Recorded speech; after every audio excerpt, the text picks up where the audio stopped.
یعلم غیب السماوات، اسلام کی کوئی کتاب ایسی نہیں جس میں عقائد مذکور ہو اور وہاں یہ نہ لکھا ہو. پاؤ فتاوا ہے، شروع حدیث ہے، تفاسیر ہے، تمام امت اس پر متفق ہے کہ انبیاء اور اولیاء غیب دان نہیں. بدعتی کبھی کہتے جزوی علم غیب ہے، کبھی کہتے ہیں عطائی ہے.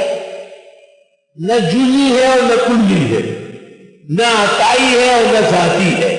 انبیاء کا جو علم ہے وہ علم نبوت ہے، علم الوحی ہے. صرف ایک آیت پڑھتا ہوں آل عمران کی، مسئلہ روشن ہو جائے. اللہ تعالیٰ نے کہا ان اللہ اصطفیٰ آدم ونوح وآل ابراہیم وآل عمران علی العالمین. شروع ہو گئے نا یہاں سے.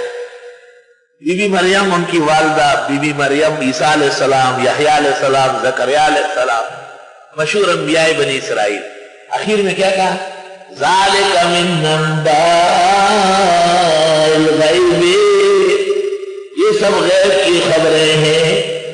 جب ہمارے پاس سے بھی غیب کا نوحی ہے، آپ کو ہم وحی کر رہے ہیں.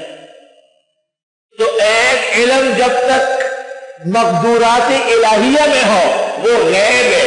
جب پیغمبر کے پاس آئے تو وحی ہے، جب ولی کے پاس آئے تو الہام، کشف، کرامت ہے. جب زرولی کے پاس آئے تو بغیر تفسیر ہے. اگر فرق مراتب نہ کوئی زندگی، اگر آپ سب کو ایک سمجھتے ہیں تو زندگی آپ ہے. یہی زندقت کی نشانی. اللہ فرماتے ذالک من انباء الغیب، بے شک یہ علوم غیبیہ ہے. نوحی الیک، ہم آپ کو تو وہی کر رہے ہیں. ابن عابدین نے سل الحسام الہندی کی نصرت شیخنا مولانا خالد النقشبندی ایک کتاب لکھی، رسائل 42 میں شامل ہے. رسائل ابن عابدین میں ایک رسالہ ہے، اس میں لکھتے علم الغیب صفت مختصۃ بذاتی تعالی. غیب خاص ہے، کسی کو نہیں دے سکتے. آگے سن لو. وہ جو انبیاء اور اولیاء کو معجزات، کرامات، کشف، الہام دیے گئے، آگے دیکھو کیا لکھا ہے.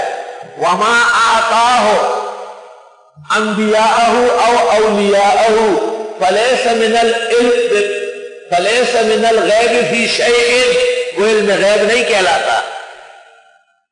لأن ما یکون بإعطاء اللہ لا یکون من الغیب فی شیء، جو عطائی ہو اس کو علم غیب کہتے ہی نہیں. الحمدللہ اہل حق کا موقف ابد نشان قرآن و سنت کے عین مطابق ہے. دیکھو ایک مثال دے رہا ہوں، طلبہ متوجہ رہے.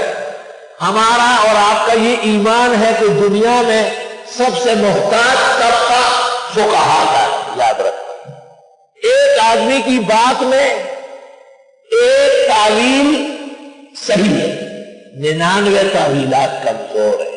اس کی وجہ سے کفر آ رہا. کبھی کیا کہتے ہیں؟ بچا لو، ایک تو ترغیب 99 آگے پیچھے. خلاصہ میں اور رسائل ابن نجیم میں، تلخیص میں، تحریر الرسول میں، مسامرہ میں، مسایرہ میں، سب میں لکھا ہے لا نکفر احدا من اہل القبلہ ما لم ينکر احدى من ضروریات الدین. اس کی تشریح کرتے ہیں.